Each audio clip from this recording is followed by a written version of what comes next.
to my channel. I am Neel Kamal and today we are going to learn class 8 history chapter number 7. The name of the chapter is Civilizing the Native, Educating the Nation. Civilizing the Native, Educating the Nation का क्या मतलब है? पहले तो इसे समझना बहुत जरूरी है। तो इस चैप्टर के नाम से ही पता चलता है कि नेटिव्स यहाँ पे कौन है। नेटिव्स जो है वो यहाँ के इंडियंस के बारे में बात हो रही है। Civilising the natives and educating the nation का क्या मतलब है? Civilising the natives it means कि वो यहाँ के नेटिव्स को सिविलाइज करेंगे। इट मीन्स कि वो पहले से सिविलाइज्ड नहीं है। दूसरी बात है कि एडुकेटिंग द नेशन, क्या यहाँ के लोग पढ़े लिखे नहीं थे कि वो एडुकेट करेंगे यहाँ के लोगों को? तो इसी से जुड़ी बातें हम पढ़ेंगे। और मैं आपको ये बता दूं कि ये पूरा पीरियड जो कॉलोनियल पीरियड है उसमें जो शिक्षा का विकास हुआ, जो डेवलपमेंट ऑफ एजुकेशन है, उसी से रिलेटेड ये चैप्टर है।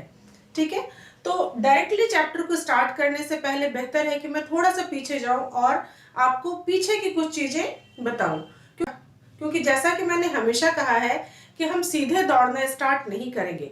हम थोड़ा सा पीछे जाएंगे, हम थोड़ा सा झुकेंगे, हम थोड़ा सा स्टैंस लेंगे और तब फिर जब हम दौड़ लगाएंगे तो हम निश्चय ही अव्वल आएंगे।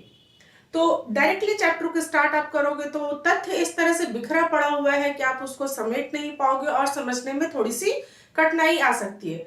तो उस चीज को दूर करने के लिए मैंने इसको अपने अलग सब टॉपिक्स में डिवाइड किया चैप्टर्स को, और उसी को हम आज डिस्कस करेंगे। मेनली जो इस चैप्टर में हम पढ़ेंगे वो है कि आपका जो सब टॉपिक है एनसीईआरटी का वो है how the Britishers saw education, कि ब्रिटिशर्स जो थे वो एजुकेशन को किस नजरिए से देखते थे। ये जानने के लिए बेहतर ये होगा कि पहले ये जाने कि ब्रिटिशर्स में शिक्षा को लेके क्या विचार थे और क्या उनमें किसी तरह के मतभेद थे, क्या वे आसानी से कोई शिक्षा नीति बनाने को तैयार हो गए थे। तो इस कहानी को जानने के लिए हम जो डिस्कस करेंगे वो है orientalist versus Anglicist controversy. Orientalist versus Anglicist controversy में हम उस पूरे 20 साल की यात्रा करेंगे जब ब्रिटिशर्स जब यहाँ पे थे। उन 20 सालों में कोई शिक्षा नीति बनी ही नहीं थी, क्योंकि कुछ मुद्दों पे इस तरह से मतभेद हुए थे कि वो मुद्दे जैसे के तैसे रह गए थे और यहाँ पे कोई सी भी एजुकेशन पॉलिसी इंट्रोड्यूस नहीं की गई थी। उन 20 साल की बात हम करेंगे जबकि एक ठहराव आ गया था शिक्षा नीति में और कोई सा भी शिक्षा नीति तय नहीं हुआ था कि किस तरह से यहाँ के लोगों को पढ़ाया जाए। दूसरी इसी से रिलेटेड एक दूसरा सब टॉपिक है वो है डाउनवर्ड फिल्टरेशन थ्योरी। ये क्या है ये भी हम डिस्कस करेंगे। और तीसरी चीज है विलियम एडम्स रिपोर्ट। इसके बाद हम इस चैप्टर के दूसरे सब टॉपिक्स डिस्कस करेंगे जो होगा वुड्स डिस्पैच और बाकी चीजें वो मैं कोशिश करूंगी अपने अगले वीडियो में। आज के वीडियो में मैं कोशिश करूंगी कि मैं इन तीनों सब टॉपिक्स को कवर कर सकूं ताकि इस चैप्टर से रिलेटेड जो कॉन्सेप्चुअल चीज है आपकी वो थोड़ी सी क्लियर हो सके। तो इस चैप्टर में मैं जो आपको बातें बताऊंगी उसे आप बहुत ही ध्यान से समझने का प्रयत्न कीजिएगा, क्योंकि आप देखिए आप हमेशा क्लास 8 की हिस्ट्री पढ़ते समय एक चीज ध्यान रखिएगा, वो है ब्रिटिशर्स जो यहाँ पे आए उनका इंटेंशन क्या था। ठीक है, यहाँ पे आके उन लोगों ने जो भी कदम उठाए उसके पीछे उनका इंटेंशन क्या था। तो आपके लिए ये जानना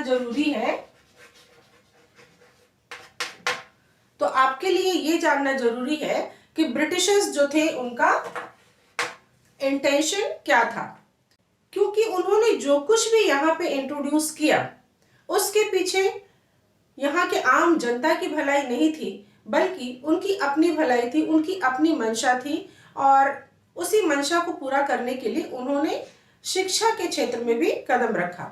वो क्या था पहले हम देखें, पहले थोड़ा सा पीछे चलते हैं और हम देखें कि हमारा जो भारत था वो कई सोशल ग्रुप्स में डिवाइडेड था, है ना। आप यदि देखेंगे तो हमारे यहाँ उस समय मोनार्की थी और प्रिंसली स्टेट्स हुआ करते थे।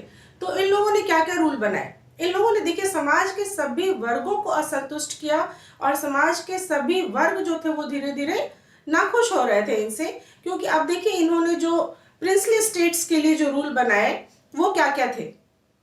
एक तो सब्सिडियरी अलायंस बनाया, ठीक है। उसके बाद उन्होंने क्लेम टू पैरामाउंटेसी बनाया, फिर डॉक्ट्रिन ऑफ लैप्स बनाया। ये सारी चीजें, ये सारे रूल्स रेगुलेशंस बना के उन्होंने समाज के एक वर्ग जो कि देशी राजा थे, देसी नरेश थे, प्रिंसली स्टेट्स थे, उन्हें बिल्कुल ही नाखुश कर दिया। तो चलिए, देशी नरेश नाखुश हो गए, princely states.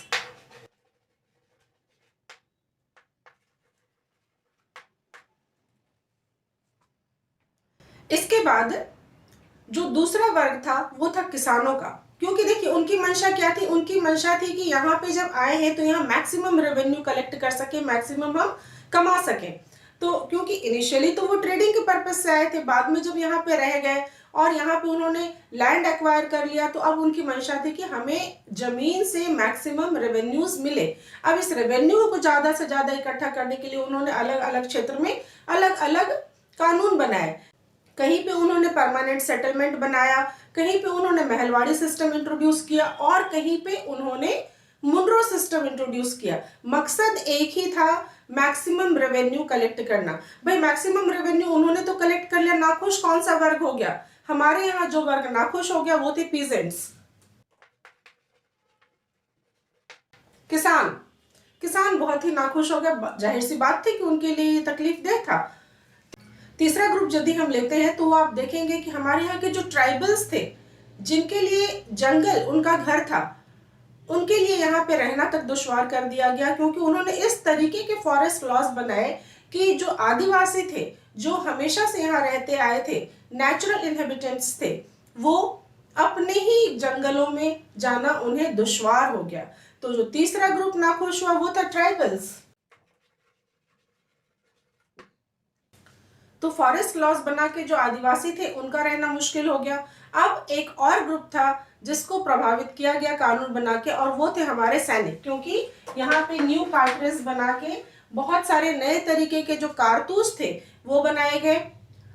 New cartridge introduce करके इन लोगों ने सैनिकों को भी नाखुश कर दिया। तो आप देखेंगे कि समाज का हर वर्ग जो था वो अब तक ईस्ट इंडिया कंपनी से नाखुश हो चुका था। ठीक है, और अब बच रहा था एक ग्रुप जो कि संख्या में काफी ज्यादा था, और अब जरूरत थी उसे टारगेट करने की, और वो ग्रुप था स्टूडेंट्स। तो इन छात्रों के लिए उन्होंने एक नई एजुकेशन पॉलिसी बनाई। वो पॉलिसी क्या थी वो हम डिस्कस करेंगे। अब स्टूडेंट्स को टारगेट किया जाना जरूरी था, पर स्टूडेंट्स को टारगेट कैसे किया जाता है ये सोचने की बात थी। तो आप ध्यान दीजिए, हमेशा ही क्लास 8th की हिस्ट्री पढ़ाते समय मैं ये बोलती हूँ कि आपको ध्यान ये रखना है कि ब्रिटिशर्स का इंटेंशन क्या था। जब कभी भी उन्होंने यहाँ कुछ भी नया इंट्रोड्यूस किया, चाहे किसी भी क्षेत्र में हो, तो आखिर उनका इंटेंशन क्या था। क्योंकि आप ये देखेंगे कि जो कुछ भी उन्होंने इंट्रोड्यूस किया उसमें यहाँ के लोगों का फायदा कतई छिपा हुआ नहीं था, बल्कि उनका अपना फायदा छिपा हुआ था, और उसी लिए उन्होंने किसी भी क्षेत्र में नए नए नियम कानून बनाए। और अब बात आ रही थी स्टूडेंट्स की, तो हम ये देखेंगे कि नई शिक्षा नीति में इन स्टूडेंट्स के साथ क्या किया गया। तो शिक्षा नीति को शुरू करने से पहले ये जानना जरूरी है कि चार्टर एक्ट 1793 को जब रिन्यू किया जाना था, तो रिन्यू करने के साथ साथ कौन सी डिमांड उठनी शुरू हो गई। तो पहले हम देखेंगे कि आपको एक चीज ध्यान रखना है चार्टर एक्ट के बारे में, कि चार्टर एक्ट जो था वो हर 20 साल के बाद रिन्यू किया जाता था, ताकि यहाँ पे ईस्ट इंडिया शासन जो है सो बिजनेस जो कर रही थी, वो जो ट्रेडिंग के पर्पज से आई थी, उसको बढ़ाया जा सके। तो 1793 में चार्टर एक्ट आया और उसको रिन्यू किया जाना था। तो 1813 में जो चार्टर एक्ट आया उसमें कुछ ऐसी धाराएं जोड़ी गई जिसकी वजह से यहाँ की शिक्षा नीति क्या होगी, कौन सी एजुकेशन पॉलिसी ब्रिटिश गवर्नमेंट अपनाएगी, इसके बारे में एक गतिरोध उत्पन्न हो गया, और ये एक ऐसी समस्या बन गई जिसका समाधान अगले 20 सालों तक नहीं हो पाया। वो क्या समस्या थी वो हम देखते हैं। तो शिक्षा में आए गतिरोध को समझने के लिए सबसे पहले जरूरी है 1813 के चार्टर एक्ट को समझना। और 1813 का चार्टर एक्ट क्या कहता है? 1813 का चार्टर एक्ट में आप देखिए, एक चीज तो ध्यान रखिए बच्चों कि हम ईस्ट इंडिया कंपनी या इसके साथ साथ जो दूसरी कंपनीज यहाँ पे आई थी बिजनेस के पर्पज से, ट्रेड के पर्पज से, इन सभी को हम यूरोपियन मिशनरीज कहते हैं। तो मिशनरीज हम क्यों कहते हैं? आखिर ये क्या मिशन लेके आई थी? तो ये जो मिशन लेके आई थी, ये अपने धर्म का प्रचार भी करना चाहते थे शिक्षा के जरिए। ठीक है, तो कैसे हुआ? क्योंकि यही मिशन था उनका, यहाँ के लोगों के सोच को, यहाँ के लोगों के कल्चर को चेंज किया जा सके, ये उनका मिशन था। और यही वजह है कि हम इन्हें मिशनरीज कहते हैं। तो 1813 का जो चार्टर एक्ट था, उसमें सबसे इंपॉर्टेंट चीज था कि इस चीज की परमिशन दे दी गई कि कोई भी यूरोपियन कंपनी, सिर्फ ईस्ट इंडिया कंपनी नहीं बल्कि कोई भी यूरोपियन कंपनी इंडिया आके अपना व्यापार कर सकती है, साथ ही साथ ईसाई धर्म का प्रचार प्रसार कर सकती है। ये एक बहुत बड़ी बात थी। दूसरी चीज ये कही गई कि जैसे ईस्ट इंडिया कंपनी है, तो उसका जहां जहां पे रूल है, उस एरिया में एजुकेशन की रिस्पॉन्सिबिलिटी उसी की है। यानी ईस्ट इंडिया कंपनी को ही इस बात की व्यवस्था करनी होगी कि वो अपने क्षेत्रों में किस तरह से पढ़ाई लिखाई कराए लोगों को। और तीसरी जो बात थी जिसके चलते ये प्रॉब्लम हुआ कि 20 सालों का गतिरोध आया और कोई सी भी एजुकेशन पॉलिसी डिसाइड नहीं हो पाई, वो थी ये थर्ड वाली जो आर्टिकल 43 थी वो। तो आर्टिकल 43 जो कि चार्टर एक्ट ऑफ 1813 था, वो ये कहता था कि 1,00,000 रुपए शिक्षा के ऊपर खर्च किए जाएंगे। ठीक है, 1,00,000 रुपए शिक्षा के ऊपर खर्च किए जाएंगे। लेकिन शिक्षा में किन चीजों के ऊपर खर्च किए जाएंगे? वो था कि revival and improvement of literature, revival and improvement of literature, और दूसरा था encouragement of learned natives of India.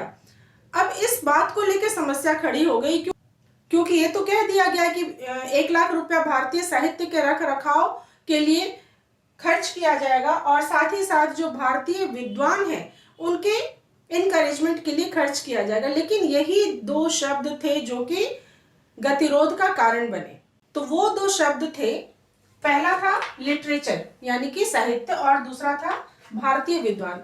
Actually ये दो शब्द ऐसे थे जो कि बिल्कुल क्लियर नहीं किए गए थे और इसीलिए लोगों में अलग अलग सोच हो गई। क्योंकि कुछ लोग ये सोच रहे थे कि साहित्य का मतलब क्या है, लिटरेचर का मतलब क्या है। क्योंकि उस समय जो यहाँ पे भाषाएं प्रचलित थी वो थी अरबी, फारसी, हिंदी, संस्कृत, ये भाषाएं थी। तो माना ये गया कि साहित्य का मतलब इन भाषाओं के साहित्य से है। जबकि कुछ लोग ये भी मान रहे थे कि इसके अलावा भी कई भाषाएं थी, उसके साहित्य से मतलब है। जबकि कुछ लोग लिटरेचर का मतलब लैटिन और अंग्रेजी साहित्य से भी ले रहे थे। तो ये थोड़ा सा वेग सा था, बहुत क्लियर नहीं किया गया था। ठीक इसी तरह भारतीय विद्वान को भी लेके लोगों में मतभेद था, क्योंकि कुछ लोग ऐसा मानते थे कि भारतीय विद्वान जो हैं वो भारतीय भाषाओं के जानकार हैं, वही भारतीय विद्वान है। जबकि कुछ लोग ये मान रहे थे कि पाश्चात्य भाषाओं को जानने वाले, पाश्चात्य शिक्षा के जानकार जो हैं वो भारतीय विद्वान हैं। तो ऐसा हुआ कि ये जो 1813 का चार्टर एक्ट था, इसमें ये गतिरोध तो था, पर जो असली चीज थी उस पर कोई बात ही नहीं थी। यानी कि एजुकेशन का स्ट्रक्चर क्या होना चाहिए और मीडियम ऑफ इंस्ट्रक्शन क्या होना चाहिए, इन बातों की कोई बात ही नहीं की गई थी।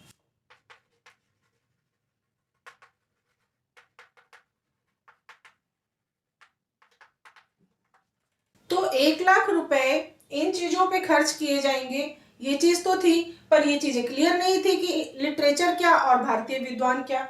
और दूसरी बात की शिक्षा का स्ट्रक्चर क्या होना चाहिए, स्वरूप क्या होना चाहिए। और तीसरी बात की यदि शिक्षा दी जाए लोगों को तो वो किस भाषा में दी जानी चाहिए, इस चीज की कोई चर्चा नहीं की गई थी। अब इसी चीज को लेकर लोगों में मतभेद हो गया, और ये मतभेद ऐसा जबरदस्त हुआ कि सिर्फ यहाँ पे जो ब्रिटिश ऑफिशियल्स थे उन्हीं के बीच नहीं, बल्कि भारतीय भी दो खेमों में बट गए। और तो और ब्रिटिश पार्लियामेंट में भी जो लोग थे वो दो खेमों में बट गए, और वो दो खेमे जो थे, एक खेमा कहलाया ओरिएंटलिस्ट और दूसरा खेमा कहलाया एंग्लिसिस्ट। अब ये ओरिएंटलिस्ट और एंग्लिसिस्ट का जो विवाद है वो क्या है, चलिए वो हम डिस्कस करते हैं। तो ओरिएंटलिस्ट और एंग्लिसिस्ट विवाद क्या था, तो ओरिएंटलिस्ट में कौन थे और एंग्लिसिस्ट कौन थे, ये हम जानते हैं। ओरिएंटलिस्ट में जो थे वो ईस्ट इंडिया कंपनी के जो वरिष्ठ अधिकारी थे, जो थोड़े से एजेड थे, थोड़े से एक्सपीरियंस थे, वो लोग थे। वो चाहते थे एक्चुअली, क्योंकि जिन दो शब्दों को लेके मतभेद था उसमें ओरिएंटलिस्ट लोगों का ये कहना था कि लिटरेचर का मतलब इंडियन लिटरेचर है ना, उसमें अरबी, फारसी, हिंदी, संस्कृत सभी कुछ आ जाते हैं। और दूसरा भारतीय विद्वान या लर्न्ड नेटिव ऑफ इंडिया का मतलब है कि भारतीय भाषाओं के विद्वान, यानी ये सब जो अलग अलग भाषाएं हैं इन भाषाओं को जानने वाले जो भारतीय विद्वान हैं, वही मतलब है इसका। ऐसा सोचने वाले ओरिएंटलिस्ट थे। जबकि एंग्लिसिस्ट जो थे, वो जो कंपनी के यंग अधिकारी थे, जो कि बहुत ही न्यू जनरेशन के थे, ये सोचते थे कि नहीं, लिटरेचर का मतलब है वेस्टर्न लिटरेचर, यानी कि पाश्चात्य शिक्षा। भारतीय विद्वान का भी मतलब है कि पाश्चात्य साहित्य की जानकारी वाले, यानी वेस्टर्न लिटरेचर को जानने वाले जो भारतीय विद्वान हैं, इसका मतलब वो है। तो ये परेशानी थी। अच्छा, ये जो थे, जो ओरिएंटलिस्ट थे, ये चाहते थे कि ओरिएंटलिस्ट जो थे वो ये चाहते थे कि जो मीडियम ऑफ इंस्ट्रक्शन हो, वो जो वर्नाकुलर लैंग्वेज है वो हो, यानी कि जो लोकल भाषा है, अरबी, उर्दू, फारसी, हिंदी, जो भी जहाँ की नेटिव लैंग्वेज है, वहाँ की भाषा में उन्हें शिक्षा दी जाए। और दूसरे के इस ग्रुप में वो लोग भी थे जो चाहते थे, कुछ लोग ऐसे थे जो चाहते थे कि भारतीयों को ज्ञान विज्ञान की भी शिक्षा दी जाए, यानी कि साइंस और टेक्नोलॉजी के बारे में भी बताया जाए। हालांकि इस विषय में एक अंदरूनी गतिरोध भी था। अंदरूनी गतिरोध क्या था कि जो भारतीय लोगों को ज्ञान विज्ञान यानी कि साइंस टेक्नोलॉजी की शिक्षा देने के पक्ष में थे, उसमें भी दो तरह से सोचने वाले लोग थे। जो ये सोचते थे कि भारतीयों को उनकी भाषा में ज्ञान दिया जाए, और कुछ उदारवादी ऐसे भी थे जो कि चाहते थे कि भारतीयों को ज्ञान विज्ञान की शिक्षा दी जाए। तो एक तो उनको अपनी भाषा में ज्ञान दिया जाए, एक तो उनको अपनी भाषा में शिक्षा प्रदान की जाए, और दूसरे उन्हें ज्ञान विज्ञान यानी साइंस टेक्नोलॉजी की भी शिक्षा दी जाए। पर ऐसा सोचने वाले जो लोग थे, वो एक अंदरूनी विभाजन भी था, क्योंकि ऐसा सोचने वाले दो तरह के गुट थे। एक तो था जो कि भारतीयों के हित से सोचता था, और दूसरा गुट जो था वो अंग्रेजों के हित से सोचता था। भारतीयों के हित से सोचने वाले जो लोग थे, वो उनका ये मानना था कि ठीक है, इनकी अपनी संस्कृति है, अपनी परंपरा है, अपना गौरवशाली अतीत है, तो उन्हें उन्हीं की भाषा में शिक्षा देनी चाहिए। और दूसरा ग्रुप जो था वो ये सोचता था, ब्रिटेन के पक्ष में वो सोचता था, उसका सोचना था कि नहीं, कि यदि हम भारतीयों को उनकी अपनी भाषा में शिक्षा देंगे तो उसके पीछे रीजन ये है कि भारतीय जो है वो अंग्रेजी भाषा को पढ़ने के योग्य ही नहीं है, समझने के योग्य ही नहीं है। दूसरी बात ये होगी कि यदि इनको अंग्रेजी शिक्षा और ज्ञान विज्ञान की शिक्षा दे दी जाए तो ये तो हम लोगों के समकक्ष हो जाएंगे, हम लोगों के बराबर हो जाएंगे। तीसरी बात, इससे ब्रिटेन के शासन को खतरा हो सकता है, और आने वाले दिनों में वो ब्रिटेन के शासन को उखाड़ फेंक सकते हैं। तो इस तरह से ये जो ओरिएंटलिस्ट लोगों का ग्रुप था, ये किस चीज पे फोकस कर रहा था? ये तो कह रहा था कि ठीक है, लिटरेचर का मतलब इंडियन लिटरेचर, भारतीय विद्वान मीन्स भारतीय साहित्य के विद्वान, और इनका मीडियम ऑफ इंस्ट्रक्शन, इनका वर्नाकुलर लैंग्वेज होना चाहिए, और इन्हें ज्ञान विज्ञान की भी शिक्षा दी जानी चाहिए। दूसरी तरफ एंग्लिसिस्ट थे जो न्यू जनरेशन के थे, और ये लिटरेचर का मतलब वेस्टर्न लिटरेचर समझते थे, और ये भारतीय विद्वान का मतलब विदेशी भाषाओं में यानी कि अंग्रेजी में या यूरोपियन भाषाओं के साहित्य के जानकार व्यक्ति को भारतीय विद्वान मानते थे। मीडियम ऑफ इंस्ट्रक्शन को लेके एंग्लिसिस्ट लोगों का ये विचार था कि जो मीडियम ऑफ इंस्ट्रक्शन है, यानी कि जिस भाषा में शिक्षा दी जानी है यहाँ पे, वो अंग्रेजी होनी चाहिए। दूसरी बात कि इनका मानना था कि जो भारतीय हैं उनको वेस्टर्न लैंग्वेज और लिटरेचर पढ़ाया जाना चाहिए। अच्छा, कुछ लोग ऐसे भी थे जो कि बहुत कट्टर थे, वो ये मानते थे कि यहाँ पे लोगों को क्रिश्चियनिटी भी जरूर से अपनाना चाहिए और क्रिश्चियनिटी की भी शिक्षा दी जानी चाहिए। बहरहाल हुआ क्या कि इसमें भी दो तरह के लोग थे, जैसा कि उसमें था ना कि दो तरह के लोग थे जो चाहते थे कि भारतीय भाषाओं में शिक्षा दी जाए और ज्ञान विज्ञान की शिक्षा दी जाए, लेकिन उसमें दो पक्ष थे कि कुछ भारत के हित में चाहते थे, कुछ ब्रिटेन के हित में चाहते थे। इसमें भी ऐसा ही था, इसमें भी दो गुट थे। एक ऐसा जो करना चाहता था, उसमें भारत के पक्ष में जो लोग थे वो चाहते थे भारत के हित से, और कुछ लोग थे जो ब्रिटेन के हित से ऐसा चाहते थे कि ऐसा किया जाए। जो भारत के हित से चाहते थे, मेनली उसमें राजा राम मोहन राय का नाम आता है, जो कि ये चाहते थे कि ठीक है, यदि भारतीयों को अंग्रेजी में शिक्षा दी जाएगी, आधुनिकतम ज्ञान विज्ञान से परिचय कराया जाएगा, तो ये क्या होगा, अपनी उन्नति कर सकेगा और जो मॉडर्न साइंस एंड टेक्नोलॉजी है उससे परिचित हो सकेगा, और देश में और विश्व के साथ हाथ से हाथ मिला के आगे बढ़ सकेगा। लेकिन जो ब्रिटेन के हित में ऐसा चाहते थे कि यहाँ के लोगों को अंग्रेजी भाषा पढ़ाई जाए, यहाँ के लोगों को साइंस टेक्नोलॉजी बताया जाए, वो ब्रिटेन के हित में ये सोचते थे कि यदि यहाँ के लोगों को अंग्रेजी पढ़ाई जाएगी तो क्या होगा, जो वेस्टर्न कल्चर है उसका काफी विकास होगा, उसका काफी प्रचार प्रसार होगा। दूसरी बात कि यहाँ पे ऐसे लोग पैदा किए जा सके कि जो कि अंग्रेज परस्त होंगे। अंग्रेज परस्त होंगे कहने का मतलब वो जन्म से तो भारतीय होंगे, लेकिन वो विचारों से, मानसिकता से अंग्रेज होंगे। तीसरी बात, यहाँ पे जो अंग्रेज शासन की जड़ें हैं वो काफी मजबूत हो सकेंगी। और जो सबसे अहम बात है वो ये कि यदि हम इन लोगों को अंग्रेजी पढ़ा लिखा दें तो हमें हमारे जॉब में जो क्लर्कियल जॉब होता है वैसे क्लर्क मिल जाएंगे जो कि अंग्रेजी से वाकिफ होंगे, और क्लर्क हमें बहुत ही कम सैलरी पे अवेलेबल हो जाएंगी। तो इनके पीछे जो यहाँ के लोगों को इस भाषा में शिक्षा देना चाहते थे, कुछ ऐसे भी लोग थे जो इस तरीके से सोचते थे। यही वो विवाद का विषय था जो अगले 20 सालों तक नहीं सुलझ सका और कोई भी शिक्षा नीति भारत के शिक्षा में नहीं अपनाई जा सकी। तो आखिर 20 साल से जो समस्या चली आ रही थी उसका समाधान कैसे हुआ यूं कि governor general Lord William Bentinck आए भारत में गवर्नर जनरल बनकर, और लॉर्ड बैबिंगटन मैकॉले जो थे वो उनके परिषद के कानून मंत्री यानी कि लॉ मिनिस्टर बन के आए। लॉर्ड विलियम बेंटिक ने उन्हें बताया कि ठीक है, मैकॉले को ये रिस्पॉन्सिबिलिटी दी कि ठीक है 1813 का जो चार्टर एक्ट था उसमें जो ये प्रॉब्लम आ रही थी, क्लियर नहीं थी चीज़ें, 1 लाख रुपए कहाँ खर्च किए जाए, साहित्य का क्या मतलब है, फिर भारतीय विद्वान का क्या मतलब है, थोड़ा सा इसको क्लियर कीजिए, आप थोड़ा सर्वे वगैरह कीजिए, पता लगाइए क्या बात है। ये काम किया उन्होंने।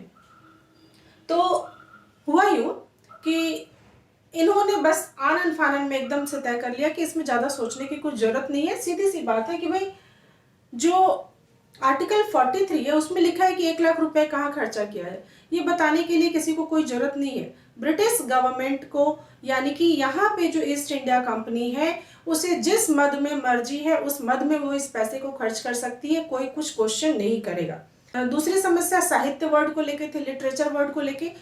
इस मामले में उन्होंने बोला कि लिटरेचर का मतलब सिर्फ अरबी, उर्दू, फारसी, हिंदी या यही नहीं है, बल्कि इसमें लैटिन, अंग्रेजी और यूरोपीय भाषाओं के जो साहित्य हैं उसका भी समावेश होगा।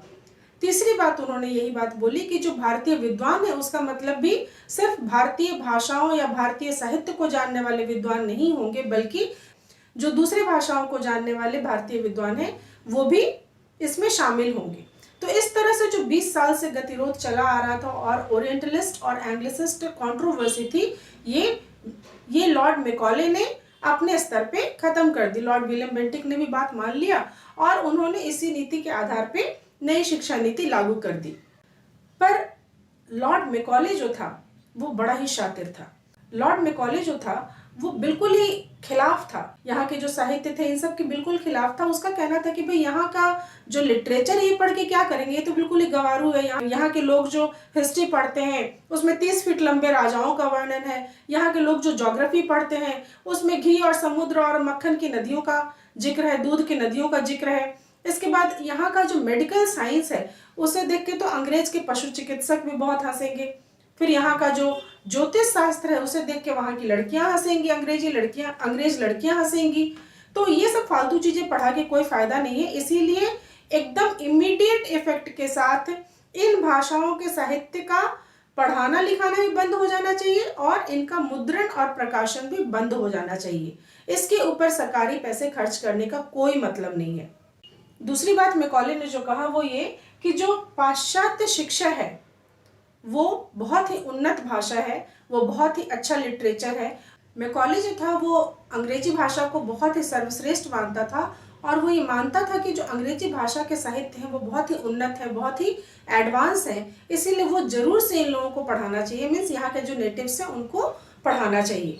तो उसने एक बहुत अच्छा स्टेटमेंट कहा था कि a single shelf of good European library was worth the whole native literature of India and Arabia. यानी कि यूरोप के एक सिंगल सेल्फ में जितनी किताबें हैं वो सारे इंडिया और अरेबिया के सारे लिटरेचर से बढ़कर है। तो मैकॉले का कहना था कि यहाँ की जो भाषा है वो एक तो गंवारू है, दूसरी की यहाँ पे जो इनके शब्दकोश हैं यानी कि जो डिक्शनरी है वो भी बहुत सीमित है। तो उस भाषा में यदि हम ज्ञान देंगे तो कोई फायदा नहीं है, इसीलिए अंग्रेजी में ही इन्हें पढ़ाना चाहिए। इन्हीं का मतलब है नेटिव्स, जो यहाँ के भारतीय हैं उनकी बात हो रही है। दूसरी बात उनका ये मानना था कि अंग्रेजी साहित्य जो है, अंग्रेजी भाषा जो है वो देश के उन्नत विकासशील लोगों की भाषा है और इसीलिए इस भाषा में ज्ञान देना जरूरी है। तीसरा पॉइंट उन्होंने ये बोला कि जो संस्कृत और अरबी है ये आम लोगों की भाषा नहीं है, इसलिए उस भाषा को सिखाना और उसमें शिक्षा देने से बेहतर है कि अंग्रेजी सिखाई जाए, क्योंकि अंग्रेजी सीखना कहीं ज़्यादा सरल है। और चौथी और जो सबसे इम्पॉर्टेंट बात मैकॉले ने कही वो ये कि जो जन शिक्षा है, जो पब्लिक एजुकेशन है, उसके ऊपर सरकारी धन व्यय करने की कोई आवश्यकता नहीं है, इतना फालतू खर्च करने की कोई ज़रूरत नहीं है। और शिक्षा भी जो है वो सभी को देना जरूरी नहीं है, कुछ लोगों को शिक्षा दी जाए, जो हाई क्लास के लोग हैं, जो उच्च वर्ग के लोग हैं, उन्हें शिक्षा दी जाए और वो शिक्षा जो है उनके मातहतों के जरिए निम्न वर्ग तक पहुंचेगी। तो यही शिक्षा का वो डाउनवर्ड फिल्ट्रेशन थ्योरी है, जिसके जरिए सभी को शिक्षित करना आवश्यक नहीं है, बल्कि कुछ लोगों को शिक्षित किया जाना आवश्यक है। और इसके पीछे मैकॉले का ये सोचना भी था कि इससे एक ऐसे वर्ग का निर्माण होगा जो शासक और शासित के बीच संदेशवाहक का काम करेगा। और इससे भारत में दो वर्ग का निर्माण होगा, एक तो पाश्चात्य शिक्षा प्राप्त लोग और दूसरे पाश्चात्य शिक्षा से रहित लोग, यानी कि ऐसे लोग जिन्हें की पाश्चात्य शिक्षा नहीं प्राप्त हो सकी है। तो इस तरह से दो वर्ग का निर्माण हो जाएगा। और फिर वही बात कि जो क्लर्कियल जॉब है उसके लिए भी लोग बहुत आसानी से मिल जाएंगे, कम सैलरी पे आसानी से उपलब्ध हो जाएंगे, जिन्हें की अंग्रेजी आती भी होगी और ये हमारे प्रति लॉयल भी होंगे, क्योंकि हम उन्हें जॉब ऑफर कर रहे होंगे। तो इस तरह से मैकॉले ने 20 साल से चली आ रही शिक्षा के क्षेत्र में जो गतिरोध थी उसको समाप्त कर दिया। हाँ, जब मैकॉले की बात चलती है तो एक बात बताना बहुत जरूरी है, मैकॉले बहुत ही शातिर इंसान था। उन्होंने धर्म को हालांकि बिल्कुल ही अलग रखा शिक्षा के क्षेत्र से, पर वो धर्म को धीरे धीरे खत्म करना चाहता था। इसके पीछे आपको मैं एक स्टेटमेंट बताऊंगी। एक तो चलिए मैं आपको दो स्टेटमेंट बताती हूँ जो बहुत फेमस है मैकॉले का। एक तो यही कि जो मैंने अभी आपको बताया, A single shelf of good European library was worth the whole native literature। इसके अलावा जो उसकी ये मंशा थी कि यहाँ पे बंगाल की बात हो रही है कि यहाँ पे एक भी मूर्ति पूजक शेष नहीं बचे, इस इंटेंशन को उसने अपने फादर को एक लेटर में लिखा था। उसने अपने फादर को ये लिखा कि it is my firm belief that if our plans of education are followed up there will not be a single idolaters among the respectable classes in Bengal in 30 years hence। चलिए इसके साथ साथ मैं आपको विलियम एडम की भी थोड़ी सी बात बताती हूँ, जिसमें ये हुआ था कि जब Lord William Bentinck governor general बन के यहाँ पे आए तो कानून मंत्री मैकॉले को तो उन्होंने ये बोला कि ठीक है, आप ये देखिए कि चार्टर एक्ट ऑफ 1813 में जिन शब्दों को लेके मतभेद है उसको क्लियर कीजिए। साथ ही उन्होंने विलियम एडम को भी ये बोला कि ठीक है, आप भी एक सर्वे कीजिए, बंगाल और बिहार में जाके पता लगाइए कि जो यहाँ के लोकल पाठशाला है, जो मदरसे हैं, जो मकतब है, उनकी स्थिति कैसी है। और विलियम बेंटिक ने ये सोचा कि ठीक है, ये दोनों जब अपनी अपनी रिपोर्ट लेके आएंगे तो उसके आधार पे मैं बाद में एजुकेशन पॉलिसी इंट्रोड्यूस करूंगा। पर हुआ ये कि विलियम एडम जो थे वो बहुत ही डिवोटेड वर्कर थे, वो अपना तल्लीनता से काम कर रहे थे, सर्वे कर रहे थे एकदम अच्छे से। तब तक मैकॉले ने अपनी जो रिपोर्ट थी वो पेश कर दी और विलियम बेंटिक को ये रिपोर्ट इतनी अच्छी लगी कि उन्होंने इसे ही लागू कर दिया। पर इस बीच क्या हुआ कि विलियम बेंटिक का तबादला हो गया और उनकी जगह पे लॉर्ड ऑकलैंड गवर्नर जनरल बन के आए। अब विलियम एडम को ये पता चल गया कि ठीक है, उन्होंने शिक्षा नीति लागू कर दी, पर फिर भी वो इतनी तल्लीनता के साथ अपना काम करते रहे कि उन्होंने एक के बाद दो, दो के बाद तीन, तकरीबन 3 रिपोर्ट उन्होंने पेश की और जो हमारे यहाँ जो देसी पाठशालाओं की स्थिति थी उसके बारे में लॉर्ड ऑकलैंड को अवगत कराया। तो लॉर्ड ऑकलैंड ने तीनों रिपोर्टों को पढ़ा, विलियम एडम की तीनों रिपोर्ट को पढ़ा और मैकॉले की भी रिपोर्ट को पढ़ा और उसे इन दोनों में ज्यादा बेहतर मैकॉले की रिपोर्ट लगी और इसीलिए उसने फिर 1839 का जो एजुकेशन पॉलिसी था उसे लागू कर दिया, जिसमें कि मीडियम ऑफ इंस्ट्रक्शन के रूप में अंग्रेजी को स्वीकार किया गया और वो सारी बातें जो मैकॉले ने कही थी अपने माइन्यूट में उन सभी को स्वीकार कर लिया गया और नई शिक्षा नीति भारत के लिए तैयार कर दी गई। और इस तरह से उन लोगों ने शिक्षा के द्वारा भारतीयों को सिविलाइज करने का और एडुकेट करने का अपना इंटेंशन पूरा किया। बाकी के जो सब टॉपिक्स हैं वो मैं अपने अगले वीडियो में एक्सप्लेन करूंगी।